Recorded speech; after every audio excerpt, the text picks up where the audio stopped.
trained support staff to clear the room.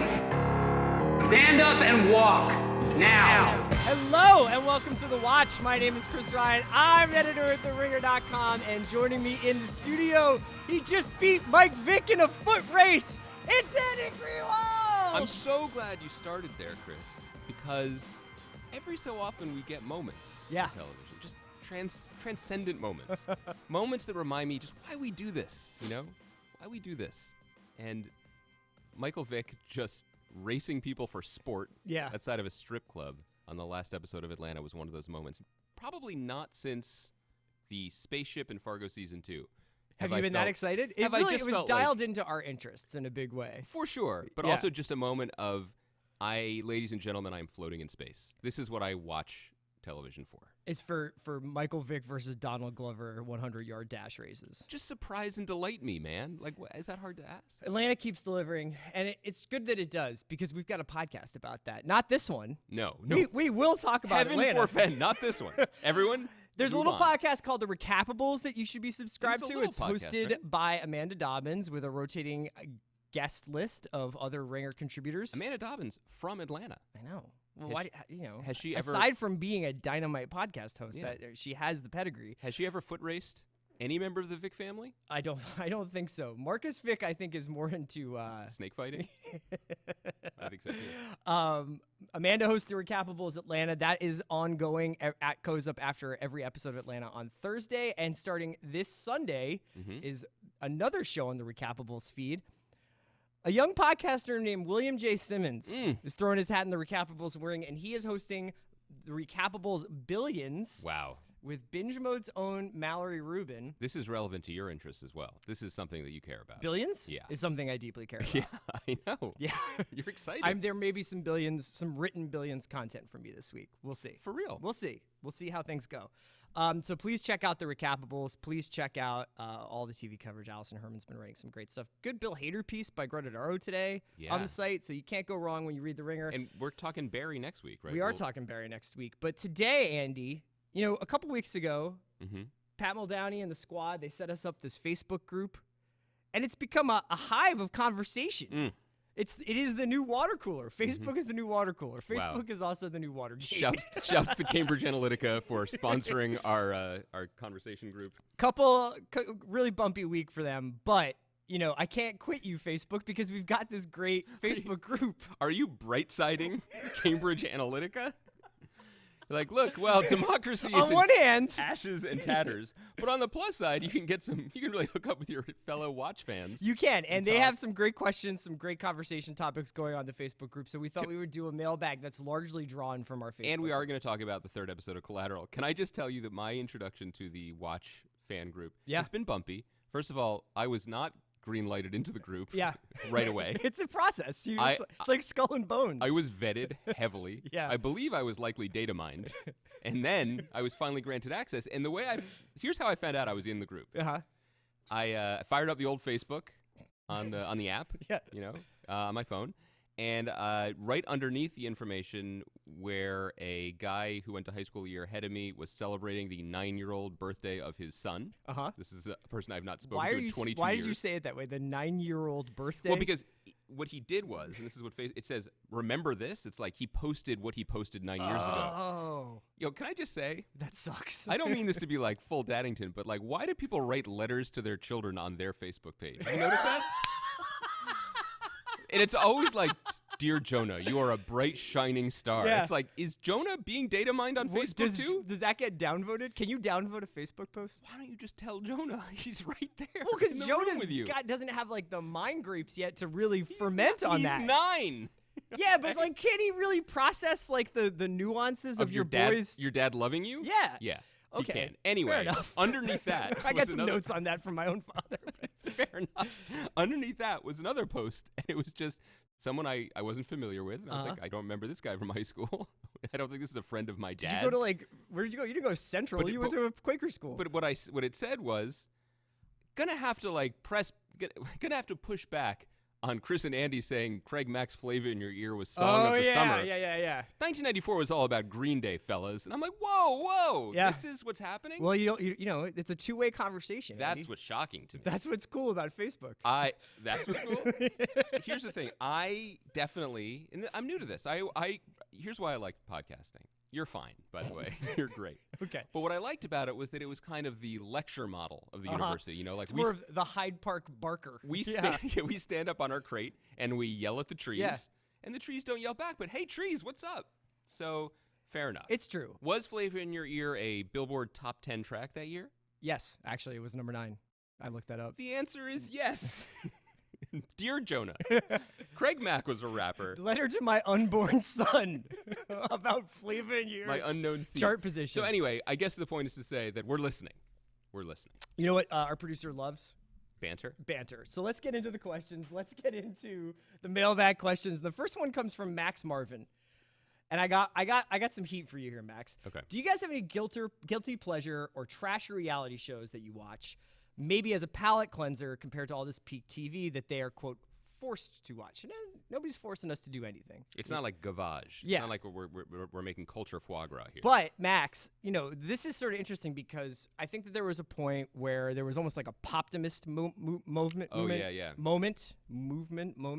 for television where there was no such thing as bad TV. There was no such thing as bad TV genres or bad TV formats. There was only bad TV or good TV, and that something like Vanderpump could be as dramatic or, you know, sort of psychologically probing. Shouts to Sam Esmail. Well, but there are people who, people think that, and Juliette Lindman has convinced me thoroughly, even if I don't necessarily watch a lot of those shows, that there's a lot to be found in those shows, in a lot of reality shows. By the way, note to Bravo, if anyone had told me Vanderpump Rules was about a restaurant, I maybe would have watched it once. Yeah. I thought it was about a weightlifting place where people were just Vanderpumping iron. You thought it was literally about pumping. Okay. Yeah. So there's a lot of stuff out there. You know, I don't necessarily know if we're still in that poptimist moment where it's like this idea. Now, just briefly, poptimism is just this idea that there is this sort of stodgy concept of authorship and creator, you know, that rock and roll and specifically bands were like where real music was written and produced, and that pop was this sort of corporate shills making this factory plated music, and that in fact you could find a lot of artistry within the work of Christina Aguilera or whatever. But you know, it's a valuable theory and sort of has dominated and changed the way we talk about popular music. And I think that there has been a lot of scholarship about reality television. That was all just to say that I don't even know if guilty pleasures or trash TV even exist anymore. Mm-hmm. That being said. Yeah, here it comes. I fucking love Gold Rush. I don't even know what that is. Gold Rush is on Nat Geo, Max. And that's my guilty pleasure. And I don't necessarily tape episodes of Gold Rush or sit down to watch it. In fact, you've never seen it. But there is something that I think exists here, and it's called the JetBlue Zone. And it's when you are stuck in a seat for 6 hours, flying somewhere, flying across the country. And you're like, JetBlue, they don't have like the on-demand movies. Like they'll just start it, and then you can kind of jump in where it is. Yeah. So, and often I've seen those movies or I don't want to watch them. So I'm flipping around, and what I love on a flight is a marathon. Is like episode after episode after episode of Shark Tank or whatever. But I got into Gold Rush over the last couple of flights. Give me the elevator pitch. I've never heard of this. It's basically a bunch of dudes desecrating Mother Earth to look for, I guess, somewhat significant amounts of gold. But like, so this ultimately, when you have to pay for like excavators and all these homies flying up to Alaska and like the gas, it's like once they get out from under all the debt they incur. Yeah, you'd have to get a lot of gold. They gotta get a lot of gold. Yeah. I like watching them try though. These dudes just stay just being like, fuck, I just like lost my life savings on this backhoe that broke in the Alaskan summer mud.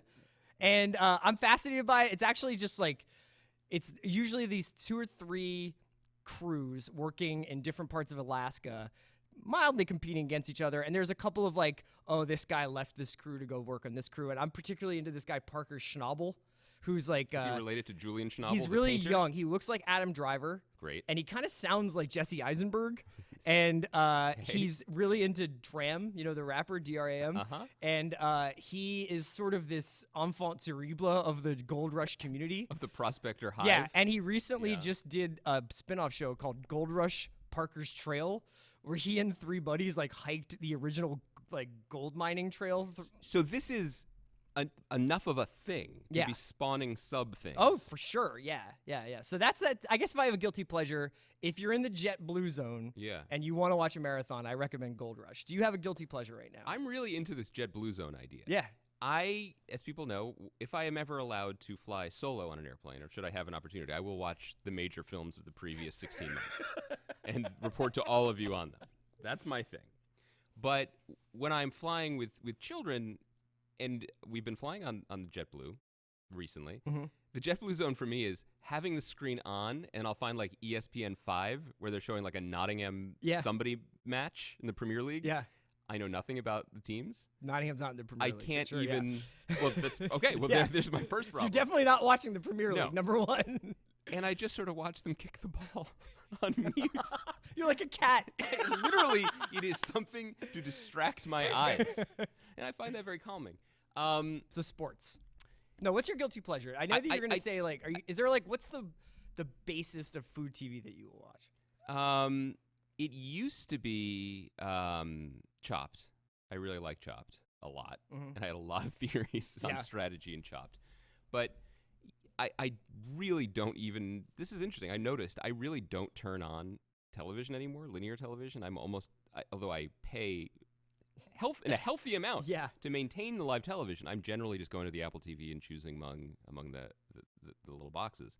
That's interesting. So I don't go to Food Network anymore, cooking channel like I used to. I think, I mean, this is not, I don't feel guilty about this. I was hoping we could talk about it sometime. Yeah. But in the last few weeks, when the thought of watching the 4 counterparts that I haven't watched yet to catch up begin to weigh on me, I have instead fired up the new Queer Eye, which is super good. That's what everybody's saying. It is really deeply emotional. Really? Yes.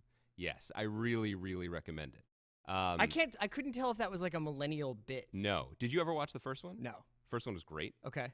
It is very, very, the first one was very emotional. I mean, because it really was about these guys who are funny and talented and charming and charismatic and fun to watch. But it really is like, let's save men from themselves. Okay.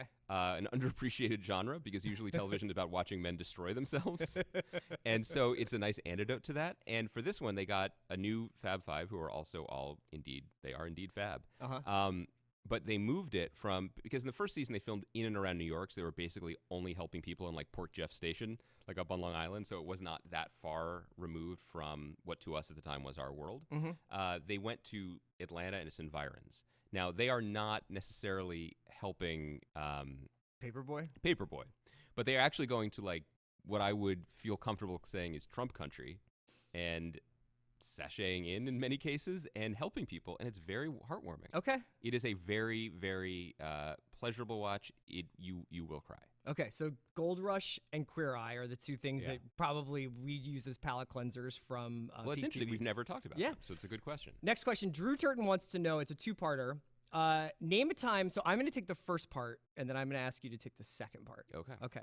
So the first part is name a time where the movie was better than the book. And Drew, that's a good question.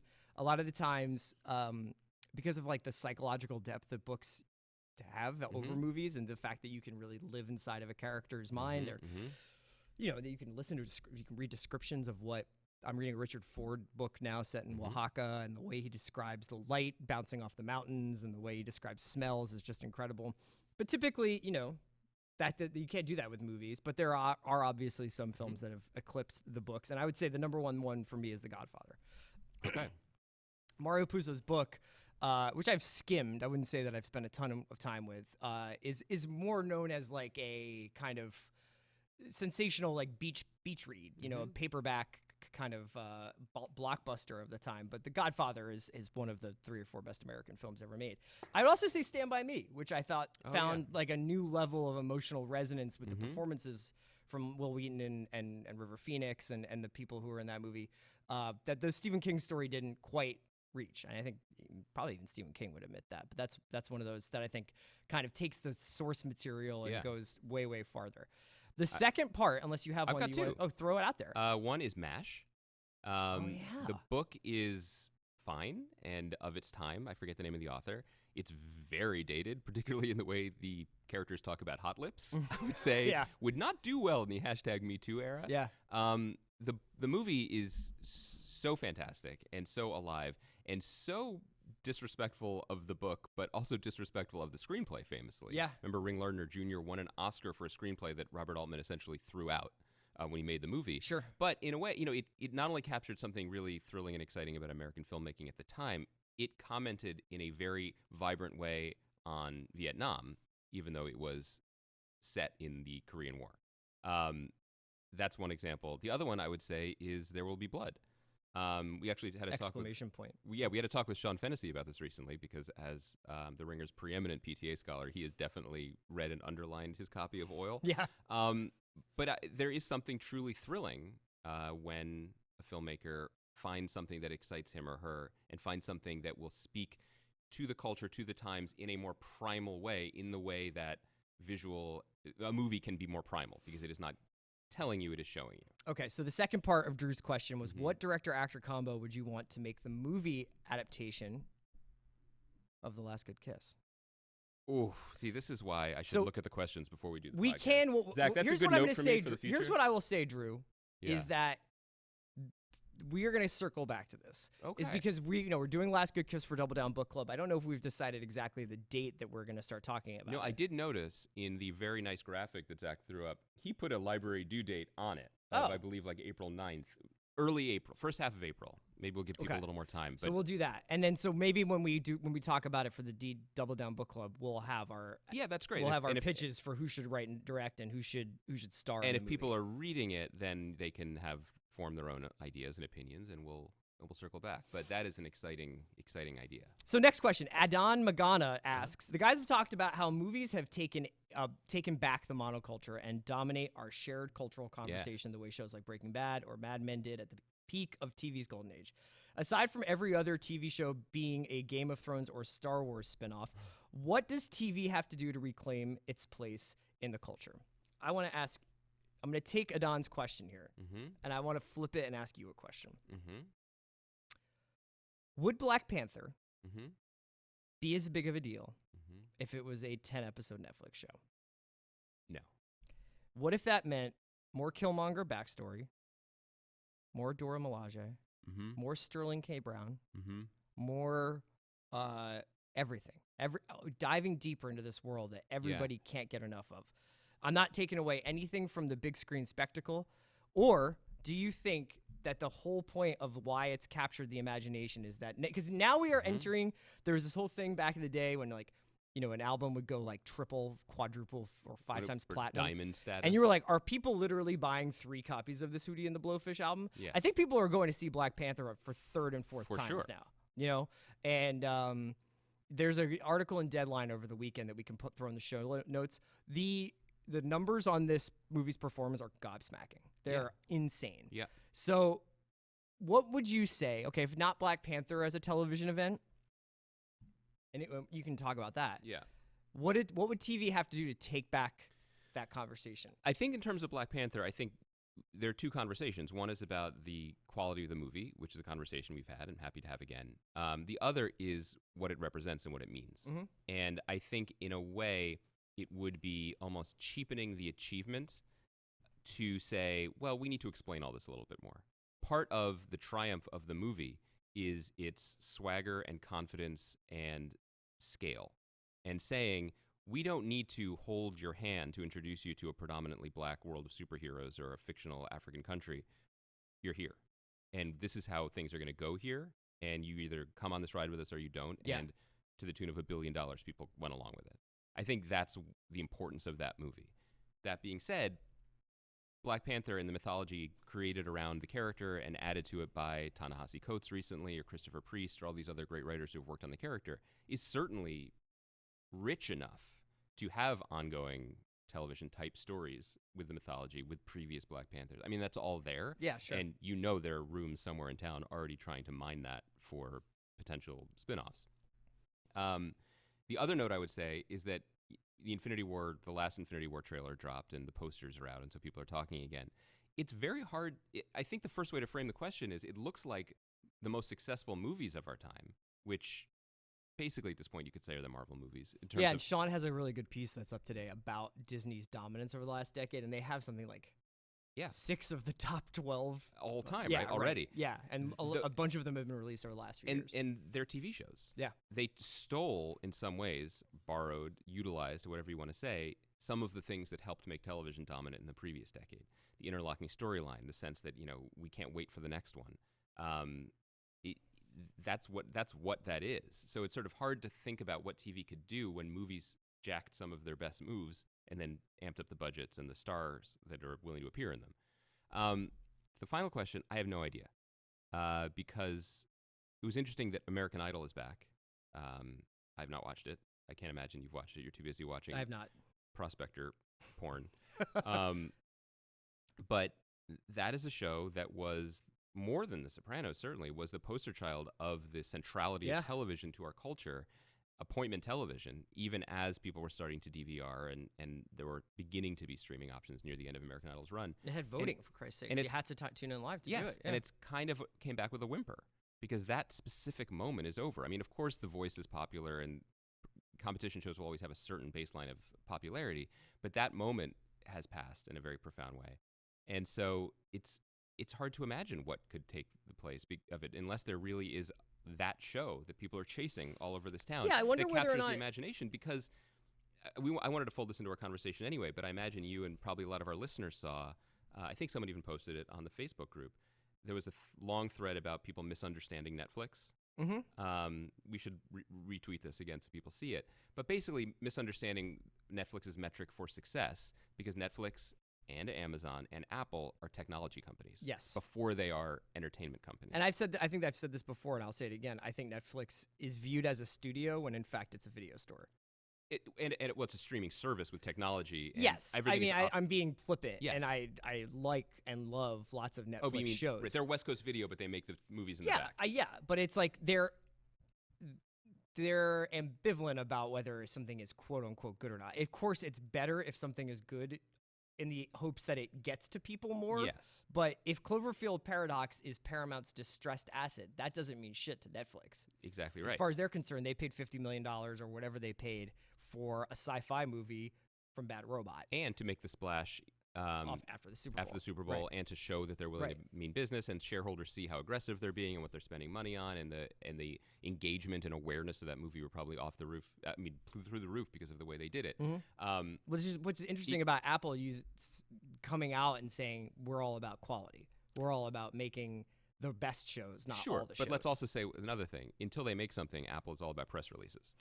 That's true. Their press release game has been outstanding. That's true. Apple's press releases recently are like, we're making amazing stories with Steven Spielberg. We're making a morning news show with Reese Witherspoon and Jennifer Aniston. It's like, great, announce more. That's awesome. But until you make something. But I also, the caveat is the people who work at these places who they've hired are in many cases dedicated television professionals who care about creative success and excellence and have good relationships with people, no question.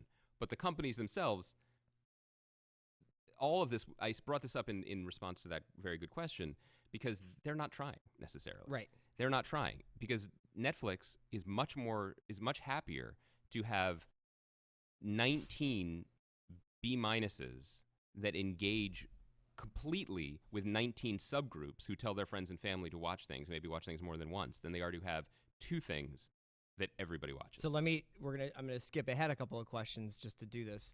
Is that we have a question from a guy named Beatport Zach, which I don't think is our producer's alias, but if it is, that's hilarious. Do you think Netflix and Amazon would ever consider event-based weekly TV for their prestige-level shows? The current glut of bingeable content doesn't seem sustainable in terms of being able to capture the cultural zeitgeist like Game of Thrones and Westworld on HBO or basically all of the FX shows. Let me tell you this, Beatport. You mean putting something out every week instead of dumping, right? There is no greater indicator of the difference between what Andy and I and our colleagues think matters and what actually matters than what Netflix does. Because if Netflix was really concerned about owning the conversation, they could have it for at least 2 of the 12 months of the year, if not more, with Stranger Things. Because if Stranger Things was a weekly event series, we would talk about it for weeks leading up to it. Even this season, I could tell within the building, within us covering Stranger Things, there was a certain fatigue. It was like, we're going to pour all this energy into what Stranger Things is going to do next so that people can watch it in 10 hours. Yep. So what are we supposed to do here? How do we keep up with that? Yeah. The recap game, is ridiculed, but in fact was the lifeblood of this conversation around television. You could have had a 8-week, a 2-month run where all people talked about was what's going to happen next on Stranger Things. And you could have that kind of, I think Stranger Things actually maybe, you could argue whether or not it could support that kind of scrutiny the way Game of Thrones really can and Westworld really lends itself. But I don't think that they care. And that's the biggest thing, is that, they will spend tons of money on sci-fi shows that people would love to pick over for 4 or 5 days and then watch the next one and pick that one over for 4 or 5 days. But they don't care, man. And I think that's the most fascinating difference about this age. I totally agree. And I don't want to sound too much like the guy who walked uphill to school in the snow both ways, although clearly that's my demographic now. But one of the great joys for me about covering TV and becoming more involved in TV during the Grantland era and, pre House of Cards Netflix, before the monolith Netflix became, was the feeling, truly a feeling that I think was legitimate, that we all had a stake in these shows in a way. It was a unique medium that felt in a strange way like a collaboration between the business interests, the creative people making the show, and the fandom. Not only because TV is unique in that it can, as we've joked many times, tweak itself along the way and steer into mistakes or right around them or almost crash and then veer back onto the road in an interesting way. But because when a show aired on Sunday night, it really felt like we, the fans, and of course then the hot take community, lifted up the show on our shoulders. Like it was football night in America, but man. It was like during the intervening 6 days, we lifted up the show on our shoulders like an exhausted marathoner and carried it to Sunday with conversation and ideas and whatever. And that feeling was very fun. And important to how we thought about covering things and how an entire segment of online journalism covers things. Netflix don't care. Yeah. And I think that's exactly right, because it's of no value to them when you watch it. What's valuable to them is that you watch it, period. The HBO but actually, model, what's valuable to them is that you just pay them the sub fee to have access to those the things. HBO model was the NFL model. It's every Sunday, America gathers around its television. Very For well the said. week leading up to it, you have essentially like a week of analysis about HBO shows that mirrored the analysis that happens with NFL Free games. promotion that they are not involved in. People like us obsessing over it, podcasts, articles, recaps, all this stuff, people talking to each other at work about it. Then Sunday comes and it's a live event that everybody pretty much watches on time. Imagine if the NFL simmed their seasons in one day. Now, there might be a lot of people out there who want to know whether or not their team wins the Super Bowl. Our team won the Super Bowl, by the way. There might be a lot of people who don't get to do it the first day, and then I tell them, don't bother watching X show. It sucks. And they might be like, I don't have to watch football this season. You could say, don't bother watching because the Philadelphia Eagles won the Super Bowl and Tom Brady dropped a pass. You could tell them that. Then they'd watch. But I think that's a great analogy. Imagine that. Imagine if you were like, okay, you want instant gratification, hit sim, here's what happens. That's basically what Netflix is doing. You want to get through 10 episodes of House of Cards? I can't believe they don't want to take advantage of that runway. Like when that show was really cracking in the first 2 seasons, they just would just throw it up there. And, for the first season, everybody got into it. Everybody was obsessed with it. We were all talking about it. It looked amazing, Fincher, etc. They could do that with Mindhunter, and they don't. And that's just the way that they've decided to do it. And I don't know what will ever change their mind if they haven't done it already. One thing to say, since the creation of that industry, the coverage industry, it still exists, but I don't know if it is. I can just actually definitively say it is not nearly as universal. What I mean is Atlanta, we were saying for months we couldn't wait for it to come back because it has the championship belt, of course, because it does engender that kind of conversation. It comes out on a weekly basis. When the show airs, everything online is talking about it. Yeah. At least the things that I From follow our timeline perspective, or yeah. engage with. Right. It is not as big as some things, but that audience is still ready and excited to be a part of something on a regular basis, and that is thrilling. And even when I just feel like we can sort of just fold in a brief take on that episode. What was, I thought, a weaker episode in general of the show Of Atlanta. has these moments. Yeah. It has the opening with the white tears and the making fun of the viral video in response to the Vince Staples song. Yeah. Shout out Colin Kaepernick. And ends with a Vic moment. Even a relatively off episode has that level of virality and excitement, and people like want to jump on it and comment on it and start immediately. Like, I knew the episode. I get confused sometimes because we live in California and I don't remember when things are actually happening on the East Coast. And I fired up Twitter and I saw someone hashtag Colin Kaepernick, and I was like, oh, Atlanta must be on, because I had seen the screener and it had suddenly, like, the tidal wave had hit culture. Yeah. That's still exciting for us, even though it is now more of a niche thing. All right, we're going to be back to answer more of your mailbag questions and talk a little bit about episode 3 of Collateral after a word from our sponsors. Greenwald, we are back. Speaking of Vince Staples, On Keek Mantra asks, outside of Jason Mantzoukas and Sam Esmail, who would you like to have as guest hosts on the pod? Now, Jason and Sam have kind of moved into this zone, whether it's like the Tom Hanks SNL zone, but I like having those guys on so much, aside from the fact that they're amazing people, is that they kind of break out of the, well, I've been working on this, let me talk about it. It's more like, I want to talk about the things that you guys are talking about. In fact, Sam won't talk about selfishly, it's just very fun for us. Yeah.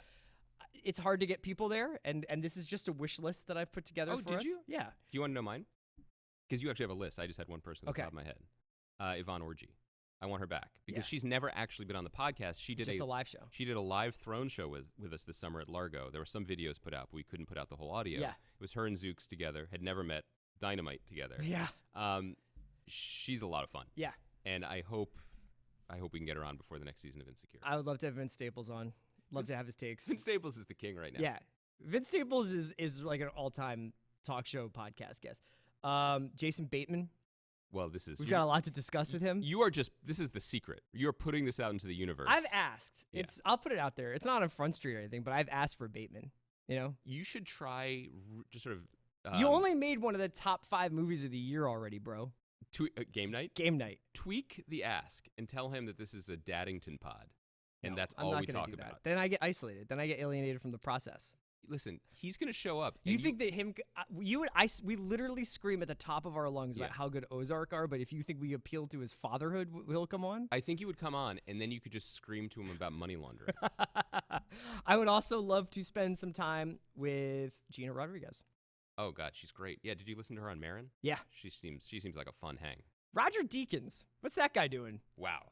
Roger Deakins really, toiling in the shadows I until would the Oscars. Just be like, what was London in the 70s like? Yeah, he seems to still live there. Yeah, seriously. I gotta say, this is a circumstance. That dude saw the Jam once. Two comments. Someone on when we put up the picture of us with our friends, the Shib Sibs. Yeah. And they let us wear their medals, which was very cool. Someone on Instagram was like, if you wear an Olympic medal that's not yours, it means you'll never win one. And I was like, that's fine. I walked in here from a busy morning of dropping a kid off at school, and everyone here was like, are you walking okay? Did you break your leg? So I'm not concerned about winning an Olympic medal. But a similar circumstance is I'm never going to be nominated for an Oscar 16 times or whatever it is. Yeah. But if I were, I promise you on the 16th or 17th time, I would not be as ready. I would not be as debonair and just like, how nice. Yeah. I would be straight Lucciing, or I would just be a mess. The holy grail for us though is the father to our style, and the first voice you hear when you fire up the watch, and that's Edward Norton. Norton would be an incredible guest. Yeah. Norton, I love actors who are described... I just want to talk about the High Line, bro. I love actors who are described as cerebral. That can mean so many things. That can just mean, like, he's read a book. Or it can mean, he is ready to, like, diagram, like, plays on a blackboard for us. He is a Gruden's grinder. I feel like that guy could really diagram the West Coast offense. Also, a fascinating last few months he's had, because he has not been in any movies. He's directing a Jonathan Lethem adaptation in New York, and his only appearance in the public sphere in the last few months was that Salma Hayek op-ed where she was basically like, my boyfriend Edward kindly rewrote the entire script of Frida for me for free. Yeah. Wow. I'd be interested to talk to him. So another question here is from Cal O'Boyle, and this one's more for you than it is for me. Okay. Can you explain the particulars, and this is useful because it's coming back, of what it is that Westworld is not accomplishing that you want it to? Is this a leftover scenario where season 2 could blow you out of the water? Also, Tessa Thompson, #TeamHuman. No. The thing about the leftovers in the first season was it was calibrated to a degree that I just didn't like, and I didn't think it was working.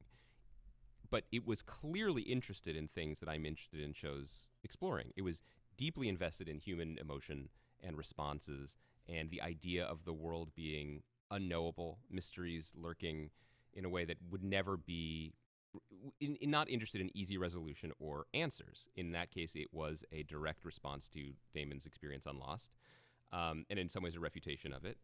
My response to the first season, and I've said this before, was like anger.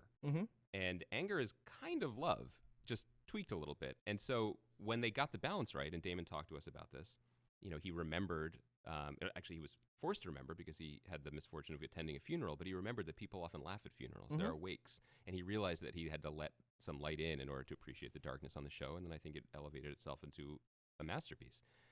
Westworld, to my mind, is completely uninterested in those deeper mysteries and questions, even though it sort of purports to be about them, about humanity or our nature. It, to me, is a jigsaw puzzle, not a TV show. It is very, very cerebral, not necessarily in the Edward Norton sense. It is pleased with its cleverness and the tricks that it's playing, but to my mind, and my experience in the first season, it says nothing about humanity, and there are no characters that I'm compelled in or interested in. I'm not rooting for anyone. It's a pageant. I just found it completely inert, despite having remarkable production values, despite having some of the best actors working, giving very good performances. And the trends, the second season might be better in a lot of ways, because I think there are some elements of the first season that even if I was just trying to admire it in a test tube, I would say, well, that didn't break right. I mean, the entire season seemed to be built on us being shocked by some of the revelations that happened later in the season. The Ed Harris reveal, the Jeffrey Wright reveal. People were guessing those in week 2 and 3, and the show never really had the momentum to recover, and had nothing underneath those tricks to carry us. I think they've learned a lot of lessons. I'm sure they have going into the second season. So it might be a better designed mystery box in the second season. But and of course I'll watch. But fundamentally, I just don't think it's interested in being the kind of show that I think I wish it could be, or I wish it would be, or that I prefer it to be. Fair enough. I mean, my TLDR of that is like I want to see them go beyond the realm of the boundaries that they have set physically for that show. They're going to go into these other parks apparently, and I'm curious about that. It's just weird to me that like a show that I don't understand what we're rooting for or what we're supposed to care about, and they're like, okay, I hear you, but samurais. That's just a very weird Andy response wants to me. samurais. Okay, this one's more for me. Chris, what is the basis of your self-admitted bias against animated shows? And Andy, what's the animated show you most wish Chris would watch? I love that I'm getting a pass here. You're team cartoons. So Andy probably is more in the Pixar zone, right? Well, that's not by choice. Right. That's by... Well, you made the choice. Okay, big picture, I made the choice. You made the choice. Yeah. I would say that this is a little bit of a bit on my part. Yeah. I enjoy BoJack. I don't watch it like the day it comes out, but I enjoyed the stuff I've watched. I sincerely adore the first few seasons of Archer. Yeah, I just fell behind it. And I obviously have watched my fair share of Simpsons and South Park as just like an American person my age. I cried at the beginning of Up. I enjoyed Wall-E and Inside Out. Like, it's not like I think it's like I put it forward like I'm just like, get this shit off my plate. But I would say that it's one of those things where I always ask myself if an animated show or cartoon is like put in front of me, I'm like, could I be doing something better with my time? Totally. Yeah. Could I be watching Gold Rush? Yeah, What's Parker doing? Have they hit the seam? Have you checked the Nottingham score? Because they are. I guess I mostly agree with you, and I've kind of gotten a pass for a lot of this because you take up so much of the spotlight in the not paying attention to cartoons. Sure. You know, like I will dabble with Rick and Morty, and I think it's clever, and sometimes it's funny, but I'm not particularly engaged by it, which isn't to say it's bad. I just don't think it's for me. The example I would give you, and this is a little bit of a callback to our favorite guests who don't talk about their work, Big Mouth on Netflix. Okay. It's Nick Kroll, Andrew Goldberg, John Mulaney, Mantzoukas, Jesse Klein, Jordan Peele, Oscar Award winner. It is a show about puberty. It is extremely funny. It is very filthy, but it also passes the test that I would put at shows that are animated, which is I see not only why they chose to make this a cartoon, but I see why this is better as a cartoon. Gotcha. Because it captures the sort of insanity of a particular period in people's lives. Pun may be intended, because that's certainly part of it too, and blows it out to reflect like the emotional aspect of it. Yeah. I mean, there literally are male and female hormone monsters menacing these kids. It's very smart, and it actually is. It's very funny. I would recommend everyone watching it the first season, but I would recommend my friend Chris Ryan checks it out. Will Perkle gets the Mariano Rivera Closer Award here. Yeah. Last question: can we get some new music recommendations? Oh my God, yeah! I got a Spotify playlist I'm going to put up. Okay, I'll put it up today. Great. This is Andy only. I'm locked in. Why don't you put up yours, man? Are we gonna go head to head? Let's do it. We can't be together. Well, we can. We don't need to like chase likes here, but like you put up yours. I imagine it's 10 tracks of Hot Snakes of the new Hot Snakes album, and then like one. Predictably, I like the Hot Snakes record, Jericho Sirens. I also really like this LA band called the Altons that I've recently gotten into. Oh, yeah? They kind of sound like the Alabama Shakes a little bit. And they have a couple of really great singles that they've put out last year and this year, and just like an awesome band. They're like kind of like Nouveau Stax stuff with a little bit of like a Latin feel. I'm glad you asked this question, Will, because Chris doesn't share this stuff with also, me. Also, Ice Age is my favorite working band right now. Chris, here's a little insight into the old Greenwald Ryan dynamic. I will, during a workday, just text Chris a Spotify link, and there is no surer way not to get a response from Chris. Spotify links, like if I'm on my phone, it's just like for some reason I have a block of clicking on a Spotify link. Sure, I just assume though that you've got like 3 screens up, like Corey Stoll in Bourne Legacy, and you know I actually think it's servicey, because I imagine that you are just listening to nothing but your hammering heartbeat on your third green tea of the afternoon as you attempt to edit a blog post. And I'm like, here's some music to lighten your load, friend. Yeah. Not the case. The Lucy Dacus album is my favorite record of the year so far. It's called Historian. It's on Matador. Very young singer-songwriter, and she has the range, man. She has the goods. They're terrific songs. Lucy Dacus, what else? Give me 2 others, just right off. Soccer Mommy. Okay. These are very young women making these incredible albums this year. That's one I really like. The Superchunk album. You know, I realized we had Mac and John from Superchunk on the show. Because we recorded it as the interview at a different time than the show, I didn't do like 5 minutes as to why this band is so important to us. But their album, What a Time to Be Alive, not a collaboration with Future, unfortunately, but one of the best albums of their career, and a just blisteringly essential political rock album for this year. I listen to it constantly. Andy and I will put our competing playlists in the show notes, I guess. This is where it ends. When do we do our podcast just on our opinions about O3 Greedo and why are all rappers low-key Paramore fans? I gotta have Donnie Kwok. We gotta have Kwok on if we're talking to O3 Greedo, but because he has some singeing hot takes on Greedo. I am ready for those takes, but we need to have a deeper dive into why. And this is, by the way, this is great for me. But why are all rappers into Paramore now? Or like, why is emo okay now? It's been okay. I mean, it's obviously, been okay since McConan, right? Yes. I mean, there's obviously a lot of what's on Rap Caviar basically could have been on Drive-Thru Records 15 years ago in a lot of ways. Yeah. But it's interesting to me. I think Molly might be the answer. Yeah, someone we know named Molly, no, or literally the drug? Not someone we know, literally the drug. Yeah, but okay, I hear that, but I can't imagine. Again, children who listen to our show, don't do drugs. Don't do Molly. But let us know why O3 Greedo is important. But not just that, but like why you would ever want to experience a drug that is uplifting. Yeah, I can't. And then listen to Dashboard Confession. My emotional palette is still DS2. by future. Yeah, that is your vibe. Yeah. You are you don't go onto Grape Street where the No, wolves roam. I stay in. I like future DS2. I like Hot Snakes, Jericho Sirens. I just like Ric Flair drip by Offset.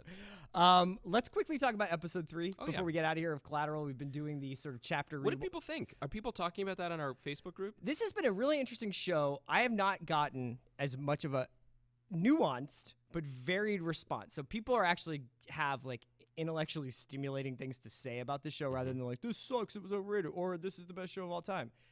Obviously, people have their critiques of it. Some people love it, some people hate it. I just wanted to talk about episode 3 specifically because it has, I think, maybe the best written scene I've seen in a really long time, and that's the interrogation between Kip and Fatima at the detention center. It's writing at its finest, I think. It's got humor, it's got humanity, it's got moments in between dialogue where Fatima asks, like, why did you come without the men this time? And Carey Mulligan just looks at her. And there's nothing that needs to be said. There's the really heartwarming moment where Kip shows Fatima the video of her falling as a pole vaulter. Yeah. And they just, those conversations in which the axis of power tilts back and forth between the two participants several times are always my favorite dramatic scenes to watch. So, I fully acknowledge that Collateral has very convenient moments and is very polemical. But I thought that this is, if you want to know why I love this show so much, it was that scene. That was the word I was going to use when talking about episode 3. This was the one for me where, and I'm still enjoying it, I'm still in on it. And by the way, still excited, there's only one episode left. It's extremely polemical. And this was the episode where the overall points that David Hare is very excited to make about each branch of the story, and in some cases, branch of government. This is the one where they started to pull apart for me, and I missed a central spine. There are things to commend the show for in its lack of fealty to television tradition. But actually, what I'm starting to feel about it is I wish it was a little more TV traditional, because I want this to be Kip Glaspie's show. Yeah. I want the show to have its detective hero and Prime follow suspect her. With Carey Mulligan, She's so good. Yeah. The character is great. Her interactions with everyone are the lifeblood of the show. And as we pull away from her, and she's just another piece in the tapestry, it's not just that I'm lost because everyone's delivering a great performance. It's because the limits of a show like this begin to be a little more clear. Yeah. Where the conversation between David, the MP, and Billy Piper, who, by the way, finally got out of the apartment. Karen, so shouts to her. Their screaming fight. There's not enough room for these characters to do more than shout their particularly entrenched points of view at each other. Yeah. And that's a little bit of a bummer. There is room for, thankfully, there's room for things like, and this was very painful, like the mother of, what's her name? Sandrine. Well, that scene was very interesting as well. But no, the mother of the pizza girl who is R.I.P. Oh, yeah. Devastating, but there's room for those emotional beats. Sure. But this generally, as we're heading home, you can tell that David Hare is a playwright. You can tell that he has worked in features because though he had the real estate to make people a little more complicated, he knew what he wanted to do. And so that's the thing we've admired for the first 2 episodes. But it's very interesting as we it's reach funny the third that this episode is the to one consider that's it like 4, TV. because I think you and I have often had these 8 and 10 episode seasons of we're like, why is this 10 episodes? Why is this 8 episodes? This could have been 6. I would have liked it if this was 6, and I would have liked it if it was, of those 6, 4 were entirely about Carey Mulligan. Yes. The heel turn of the already pretty heely Sam was that was a tough I don't even know if it's a heel turn. Is it? Well, he came in as pretty mustache twirling evil. Sure. And turns out he's not a great guy. Yeah, I guess so. Yeah. But you and I believe I can say this. We will ride for D.I. Kip Glaspie. Oh, this I make no apologies for this show. I'm ready for a novelization, just following her adventures in London. I mean, She's great. So we've got some scheduling things that we're working on in terms of having some guests. So we're not quite sure what Thursday is going to be, but we'll let you guys know as soon as possible. The playlist that Andy and I are talking about will be in the show notes. We really, really appreciate all your guys' questions. This is fun. Hit the last episode of Collateral, although there's not a ton left to say. I mean, the end is not, there's not like huge twists or whatever. So we'll get to the last episode of Collateral on Thursday. I think we're going to have an interview, but we're just not We're sure going to which have one. an interview. It's just either one you'll be pretty excited about, Yeah. I think. So until then, for Greenwald. Great job, Brandon. Great job by you. Hey. Great job by us.